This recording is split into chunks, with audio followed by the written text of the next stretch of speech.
মালদহের ট্যাব কেলেঙ্কারি কাণ্ডে গ্রেপ্তার করা হলো আরও এক যুবককে। কোচবিহারের দিনহাটা থেকে ধৃত প্রাথমিক শিক্ষক মনোজিৎ বর্মনকে জিজ্ঞাসাবাদ করে এই যুবকের নাম জানতে পারে হবিপুর থানার পুলিশ। সেই মতো গতকাল রাত্রে উত্তর দিনাজপুরের ইসলামপুর এলাকায় হানা দেয় পুলিশ। সেখানে হানা দিয়ে সাবির আলম বলে এক যুবককে গ্রেপ্তার করা হয়। ট্যাবের টাকা তার অ্যাকাউন্টে ঢোকায় পুলিশ তাকে গ্রেপ্তার করেছে। যদিও ধৃত সাবির আলম জানান, স্থানীয় এক ব্যক্তি মাটি কাটার টাকা ঢুকবে বলে তার অ্যাকাউন্ট ভাড়া নিয়েছিল কমিশনের ভিত্তিতে, তাকে ফাঁসানো হয়েছে।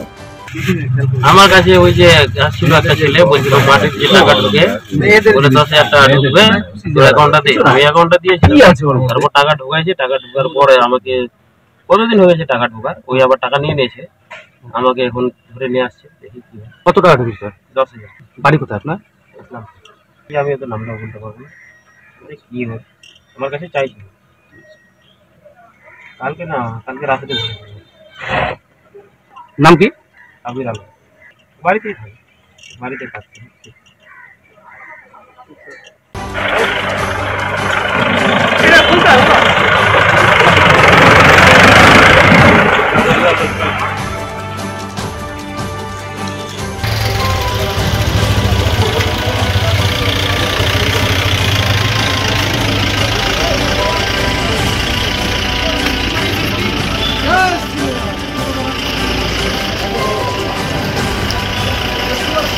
Hey, stick here.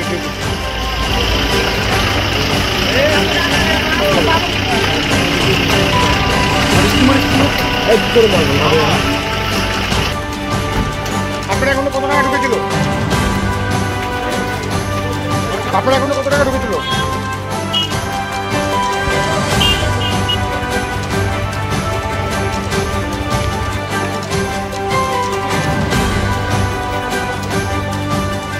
আপনার কাছে কত টাকা পেয়েছে?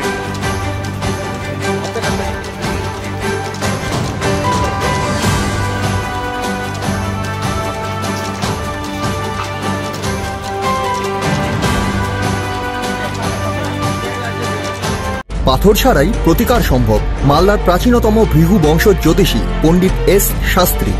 দাম্পত্য সমস্যা, বিবাহে বাধা, ব্যবসায় অবনতি, পরীক্ষায় অকৃতকার্যতা, ভাগ্য গণনা, কোষ্ঠী বিচার, ঠিকুচি গোষ্ঠী এবং মৃত্যু ছাড়া সকল সমস্যার সমাধানের জন্য যোগাযোগ করুন জগদম্বা জ্যোতিষ কেন্দ্র, বিবেকানন্দ স্কুলের পাশে, মালদা।